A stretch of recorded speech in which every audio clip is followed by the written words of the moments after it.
I want this for you, this to be the most valuable class session you've ever had. Basically, I want to show you how you could double your brain power. So effectively, you could read twice as fast, your focus could be double, you could remember twice as much. I mean, effectively learn anything in half the time, any subject or any skill.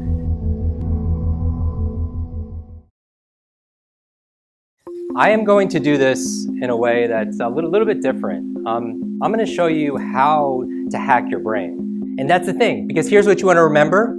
If you want to win the day, you have to win the first hour. If you want to win the day, you have to win the first hour of the day, right? Because there's something called the science of momentum. Okay, so we talked about digital dementia. There are 3 supervillains that are robbing you right now. 3 digital supervillains. Number 1 is digital overload. Too much to learn, too little time. Too much information, too little time. Digital dementia, we already talked about. That's the idea where we're outsourcing our brains to our smart devices, and our brains are basically making us stupid. Like our smart devices are basically making us stupid, right? This is this thing called digital dementia. And then the third digital villain is digital distraction. You're talking about focus, right? You want to improve your focus? Like, where's your focus nowadays? We live in a world full of distractions. And I'll tell you one of the best brain hacks, the worst habit you could have is to pick up your phone the first hour of the day. It is the worst habit you could have when it comes to high performance. Let me tell you why, okay? The most successful people in the world, they have a to-do list. Yes? All the things you need to be able to do and accomplish. The people who are the elite, the 10% of those people, I noticed, they also have a not to-do list. It's even more important. Even that list sometimes is even bigger than their to-do list, right? Because they are very clear of things they will not do. Because it wastes energy, it wastes focus, it wastes... You know what one of the things, like one of the things on that list? Multitasking. Multitasking. How many people like to multitask? Do multiple things at once? Now, in actuality, all the research is absolutely clear. There is no such thing as multitasking. Multitasking does not work. Now, you could walk and chew gum and have a conversation. I'm talking about doing 2 cognitive activities. Because in actuality, you're not multitasking. In actuality, the correct term is task switching. You're going from one task to another, but you're getting this novelty dopamine fix, and you feel like you're getting stimulated in that novelty, and you feel like you're being more productive, but you're being busy. Because here's what happens. Every single time you switch from one activity to another, it takes anywhere from 5 minutes to 20 minutes to reset your focus and your flow. Does that make sense? They do these studies with doctors and surgeons. They found that when they multitask, actually increases the rate of error rate. So they're making more mistakes. So not only are you wasting time, but you're making more errors also on top of it.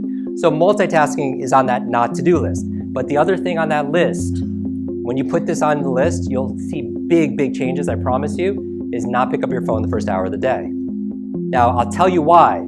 Is because we are rewiring our brains to be distracted. I'll tell you the 2 things where we're rewiring our brains when you pick up the phone first thing in the morning. You're training your brain to be distracted, right? Like, now think about it, opening up Instagram 100, what's the average, 150 times a day? But that's addictive, right? Because every time you see a like, a share, a comment, you get this dopamine rush, and that runs along the pathways of your motivation and your learning.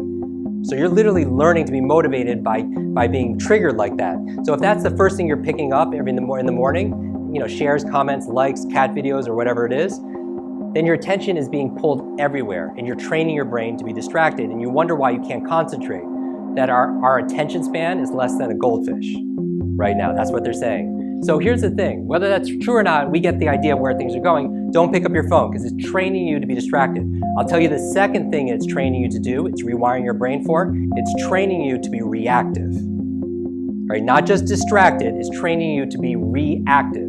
When you want to create a business, right, and you have a vision for where things are going, you can't be reacting to everything in the environment. Because what you're doing is, when you wake up first thing in the morning, you cycle through brainwave states. And I'm not going to go through all of them, but basically, right now everybody here is in beta.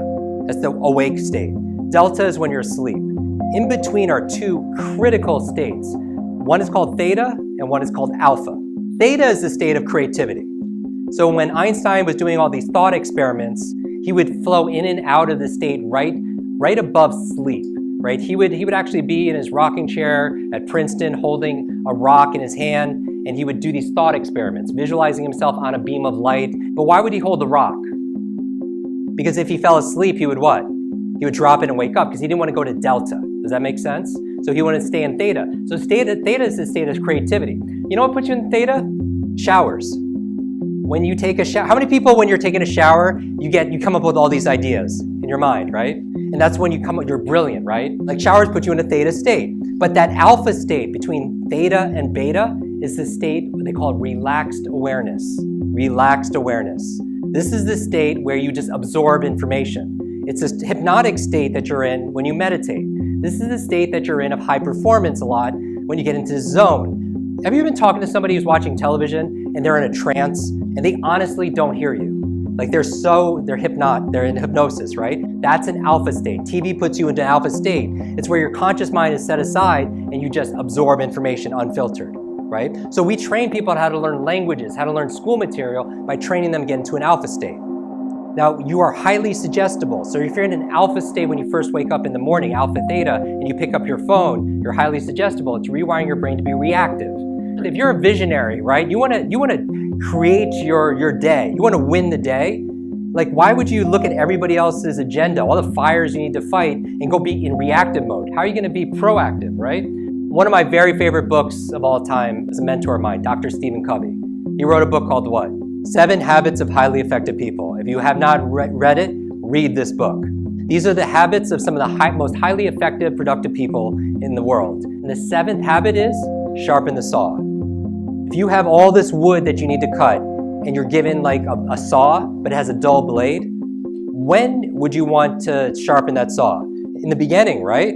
Right? So they say that the best time to plant a tree is 20 years ago. The second best time to plant a tree is when? Today, right now. I get quoted on this more than anything on social media. I compare your life to an egg. That if an egg is broken by an outside force, life ends. If it's broken by an inside force, life begins. Right? All great things began on the inside. And you have greatness inside of you, and you have genius inside of you. And now is the time to let it out.